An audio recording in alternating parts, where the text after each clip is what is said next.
iya yang di kamar sebelah itu kecurangannya sudah terungkap, buktinya ada, saksi ada, barang ada. Terus di sini mau sidang, mau berlawanan dengan itu, Pak? Hari ini teman-teman di luar sana ada semacam kebingungan, ingin memaksakan dirinya menang, tapi itu tidak bisa gitu. Oh, lebih ke sana ya sebenarnya? Iya, seperti itu. Jadi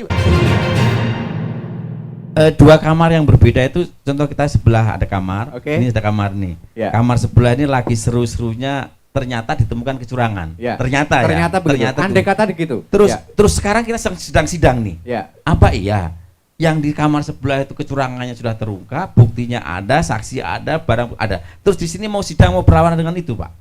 Tetapi kalau yang disampaikan Prof. Mahfud, sebenarnya bisa MK menganulir atau membatalkan pemilu, bisa kalau MK-nya berani. Itu masalahnya, Pak.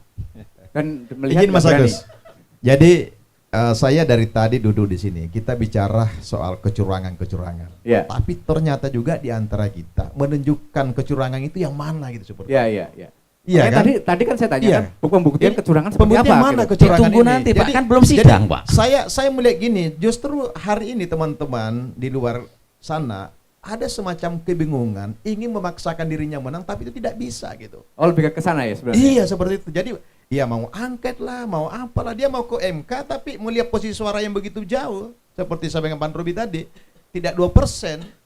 Ya bagaimana caranya membuktikan namanya TSM itu, seperti misalnya soal kecurangan di TPS yang keliru kan diulang. Ya. Nah, uniknya ketika diulang malah semakin menang di situ Prabowo gitu Mas itu. Ya, jadi ini menarik di begitu. Jadi TPS-nya Butet seperti itu. Ya, di mana-mana lah, saya nggak tahu lah ya. Jadi ketika misalnya ada di pemilihan ulang di TPS tertentu yang dianggap tidak sesuai dengan aturan dilakukan, justru 02 yang menang lebih banyak lagi daripada yang sebelumnya dia kalah.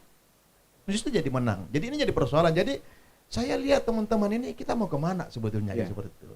Jadi pemilu kita di gimana sebetulnya gitu. Jadi udahlah, kita dengan posisi demikian itu, ya saya sepakat lah dengan semua teman-teman bahwa betul pembenahan sistem itu kita sepakat. Ingin melakukan itu, mengevaluasi apa yang sudah berjalan selama ini. Seperti bagaimana menguatkan Bawaslu, bagaimana memberikan sanksi sekuat-kuatnya kepada orang-orang yang melakukan money politik, kepada orang-orang pejabat yang menggunakan kewenangannya untuk mempengaruhi dan lain sebagainya, itu apa sanksinya gitu, seperti itu. Ya, ini yang harus dibenahi menurut saya gitu, seperti itu. Tapi ya kalau menganulir pemilu saya kira sesuatu yang bisa dikatakan yang agak tidak mungkin. Tidak mungkin menganulir ya, misalnya karena ya presiden yang saat ini Oktober selesai. Gitu. Tidak mungkin misalnya pemilihan ulang secara total, dan itu tidak ada di undang-undang kita seperti itu. Tapi di TPS yang bermasalah diulang, ya. Tapi secara nasional, secara keseluruhan ya. Tidak mungkin itu terjadi kan seperti itu. Baik. Bagaimana 58 orang yang sudah memilih, kalau itu juga berontak, bagaimana teman-teman itu? 58% secara quick count itu yang setelah memilih 02 itu, kalau dia juga memberontak, apa yang terjadi? Tapi kemarin di TikTok rame.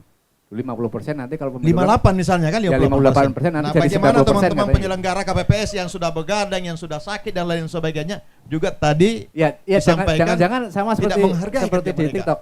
Dulunya 58% jadi 90%. Gitu. Oke, gitu. Wallahualam kalau begitu Mas. Download Tribun X sekarang. Menghadirkan lokal menjadi Indonesia.